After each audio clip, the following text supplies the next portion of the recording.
thank you for letting me be here. Let me express my appreciation to all of you for the invitation to come and share this moment with you, a celebration. I understand, coming from a small town myself, how important a project like this will be. I have no doubt that it's going to be successful. Just look at what we're having to do. Because of the weather, we're indoors in a church. That's probably a very appropriate place to be as well. The kind of resiliency and imagination that it takes to do a project like this is very perfectly demonstrated just by the fact that we're doing a groundbreaking on top of carpet in the church. So I have no doubt this is going to be successful. You guys are on your way to a very important project that's going to change Dayton for a long time in a very good way. So my appreciation goes not only to Jenny, which I think all of us should give her a round of applause. Do you mind if I ask you to do that?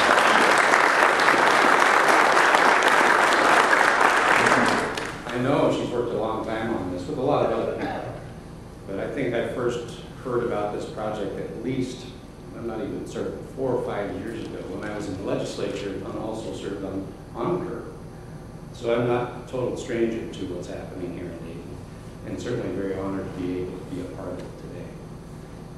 I know you're going to hear officially from the governor in just a little bit, but let me just tell you that this is exactly what Governor Gregoire has in mind for the communities across the state of Washington, to be able to grow economically, create jobs in a very difficult environment that we're facing right now as a state.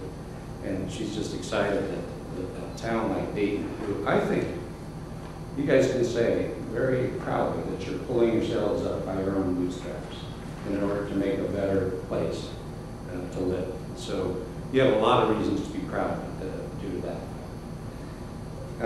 Let me tell you too a couple of things, a couple of thoughts that I have about not only agriculture. I truly have the best job in the world. I represent the agricultural industry for the state of Washington. Being a farmer from the Yakima Valley, and by the way, there's the real farm in the family. My wife Carol is here with me today. I'm happy to have her along with me. But I represent an industry that is so important to our state that not a lot of people understand that unless you're from a farming community.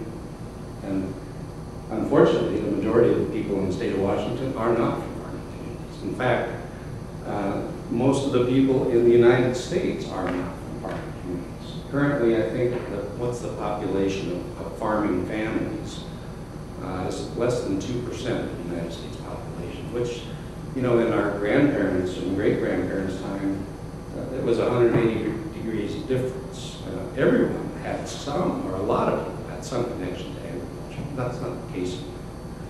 And I think for a lot of reasons, projects like what you're working on making a reality here in Dayton is going to help us, and this has been my goal as director for the last 2 years, reconnect people with this important industry.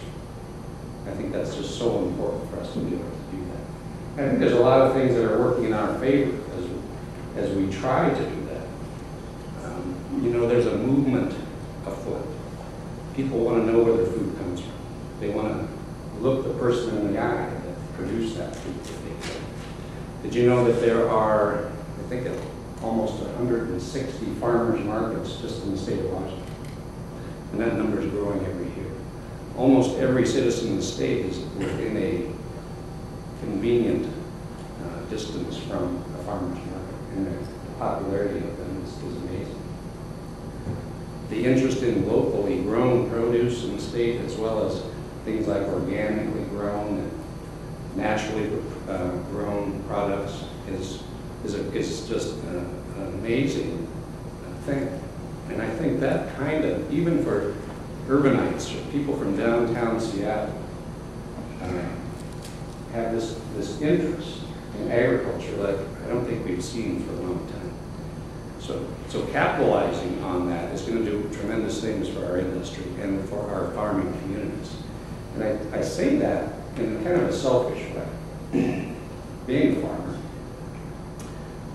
and also being a former legislator, I can tell you that people that make decisions that impact every one of your lives and farmers' lives, that make those decisions on a daily basis, have not a clear understanding of the importance of what it is that we do. And so this kind of a project, I truly think is going to help us to bridge that gap, make that reconnection, and in the long run, allow people to understand what we need to continue to be successful. So in your own way, you're helping a lot of people, not just in the community of Dayton, but in the entire state. And I truly do thank you for that. Agriculture is changing in the state of Washington. We have one of the most diverse industries in the country. We raise over 300 crops in the state of Washington, which is really neat. We can raise anything, unless it's a citrus, some kind of a temperate zone crop. We have a little trouble with those. But almost anything else, from apples to zucchini, we can raise in Washington state.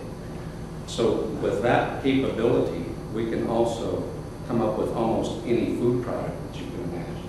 So the list of what could go in Blue Mountain Station of value-added kinds of activities is limitless. So you truly are, I think, on the right track when it comes to taking advantage of those things that are available to you. It's a growth industry, but we do have a few challenges. Some of them you have met head on. Like I said, pulling yourselves up by your bootstraps. It's not been an easy task. Some people think that Dayton, isn't that part of Idaho? Where is it? You're ways away from the population centers, and you guys know that. But you're looking at ways on how to attract people. I hope that those of you who have been here for a long time still appreciate, and I'm sure you do. But someone like my wife and I, when we drive into a community like Dayton, really appreciate what you have here. I mean, the community, the old buildings. There's a sense of something that's really strong here in Dayton. I think that this is going to be just a tremendous asset to you as you attract folks into this community. We have a few challenges too at the state level, as you probably have read about, seen in the news, probably on a daily basis. In fact, I'd like to thank you for not only being able to share this moment with you, but getting me out of Olympia. We do have some challenges. Terry with the Department of Commerce knows all too well some of the choices that are having to be made by legislators. One of the things that I think is probably going to fall victim is the Department of Commerce's tourism efforts, which may impact some of the things that you're able to do. We at the Department of Agriculture are hoping that we can pick up some of that slack.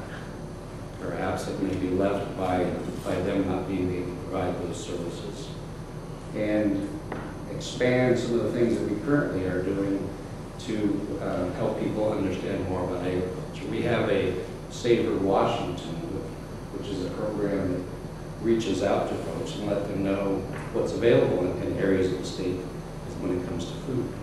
We're anxious to put Dayton on the list to work with you to make sure that people know what you've got here. But I can't tell you that that's going to be a certain thing either. Our marketing programs are also being targeted for reductions or cuts. So we'll do what we can. We certainly will. We're committed to helping you. If you have any inclination to lobby your legislators for things that you think are important, maybe put that on the list too, of continuing to invest in our economies of our local communities around the state. So, but I think that as an optimist, that's the kind of person I am, I see a lot of bright things in your future. And I'm looking forward to not having to imagine, which we're truly having to do today, what is going to be built, but being able to come back and enjoy what it is you're building and see a bustling center with people from all over the world coming in and exploring and finding out what it is that makes Dayton so special. So thank you very much, and my best to all of you And I truly am proud of the community of Dayton and what it